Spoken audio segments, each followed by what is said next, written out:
Bismillahirrahmanirrahim. Assalamualaikum warahmatullahi wabarakatuh. Perkenalkan, nama saya Tasya Handayani.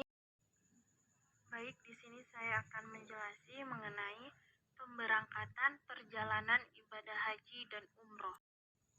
Ada beberapa yang perlu disiapkan dalam pemberangkatan ibadah haji dan umroh. Yang pertama, kegiatan sebelum berangkat. Apa-apa saja sih kegiatan sebelum berangkat?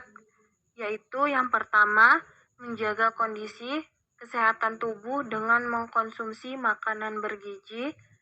Selanjutnya, merawat kebugaran atau kesehatan dengan olahraga, menyelesaikan urusan pribadi, menyiapkan bekal untuk keluarga yang ditinggalkan, lalu menyiapkan barang-barang bawaan, dan melaksanakan sholat sunnah safar. Selanjutnya, selama perjalanan dari rumah hingga ke asrama haji Embarkasi, yaitu harus mengikuti arahan yang tertulis dalam surat panggilan dari Kementerian Agama, kabupaten atau kota saat berangkat ke asrama haji. Lalu memperbanyak zikir dan doa, membaca talbiyah untuk memantapkan diri berangkat haji tanpa disertai niat ihram semata-mata sebagai zikir dan syiar. Selanjutnya, menjamak dan mengqashar sholat karena selama dalam perjalanan sudah berlaku hukum sholat untuk musafir. Selanjutnya, saat di asrama haji Embarkasi, jamaah harus mengikuti upacara penerimaan dan serah terima jamaah dari panitia kabupaten atau kota kepada PPIH Embarkasi. Selanjutnya, mengikuti pemeriksaan kesehatan tahap akhir dan menempatkan akomodasi yang telah disediakan dan hanya menerima konsumsi yang disediakan panitia penyelenggaraan haji selama di asrama haji.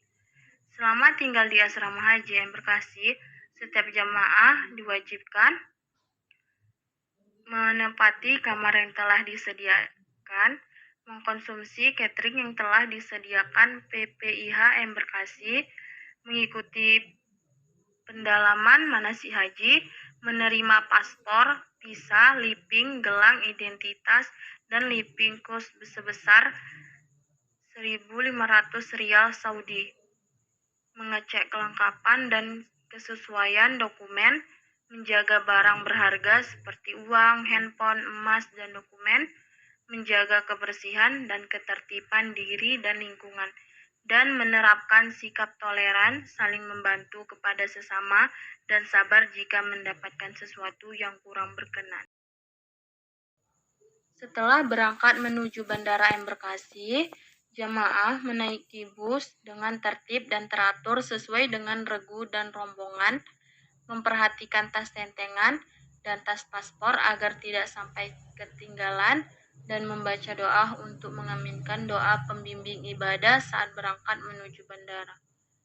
Setiap jamaah haji dilarang membawa majalah atau rekaman porno, tulis-tulisan yang bersikap provokatif, narkoba, rokok lebih dari 200 batang, dan jamu yang berlebihan. Dan menerima barang dari siapapun karena dikhawatirkan barang itu bersifat terlarang seperti narkoba, dokumen yang bersifat melawan negara, dan lainnya yang membahayakan jamaah haji. Selanjutnya, di Bandara Embarkasi, turun dari bus dengan tertib dan teratur, memperhatikan tes tentengan dan paspor agar tidak tertinggal dalam bus, dan menaiki pesawat secara tertib dengan menunjukkan boarding pass. Selanjutnya, setelah di pesawat, jamaah haji harus mematuhi petunjuk yang disampaikan awak kabin atau petugas kloter. Selanjutnya, menyimpan tas tentengan di tempat yang telah disediakan kabin. Selanjutnya, menggunakan sabuk pengaman, duduk dengan tenang, memperbanyak zikir dan doa, serta membaca ayat suci Al-Quran, melihat petunjuk bila hendak buang air besar dan kecil, bersuci dengan cara bertayamum, membersihkan kloset dengan menekan tombol, menjaga pakaian dikenakan yang dikenakan tetap bersih dan bersuci selama buang air besar dan kecil, memperhatikan ceramah pembimbing, dan menonton film manasik haji yang dipertunjukkan selama dalam penerbangan, menghubungi petugas kesehatan bila jamaah haji sedang sakit. Selama dalam penerbangan, jamaah haji itu dilarang membuat kegaduhan, berjalan hilir mundur kecuali ada keperluan, merokok dan mengaktifkan handphone, dan berwudu di toilet pesawat. Dan ketika hendak sholat di perjalanan, maka ada hal-hal yang perlu diperhatikan. Yang pertama yaitu tentang sholat jamak qashar, yang mana sholat jamak qashar ini adalah praktek menggabungkan dua sholat wajib dan secara bersamaan mendekatkan rakaat kedua sholat dari 4 menjadi 2 rakaat. Sholat jamak terbagi menjadi dua. Yang pertama, jamak takdim dan jamak takhir. Jamak takdim ini adalah cara menggabungkan dua sholat yang dilaksanakan pada waktu sholat yang pertama. Misalnya sholat zuhur dijamak dengan sholat asar, dikerjakan pada waktu sholat zuhur, atau sholat maghrib digabungkan dengan sholat isya, maka dikerjakannya pada waktu sholat maghrib. Dan jamak takhir. Jamak takhir ini adalah menggabungkan dua sholat yang dilaksanakan pada waktu sholat yang belakangan. Misalnya, sholat zuhur digabungkan dengan sholat asar, maka dikerjakan pada waktu sholat asar. Dan sholat maghrib digabungkan dengan sholat isya, maka dikerjakan pada waktu sholat isya. Tata cara tayamum di pesawat. Yang pertama, tayamum dengan 1 kali tepukan, yaitu menepukkan kedua telapak tangan ke dinding pesawat atau ke sandaran kursi.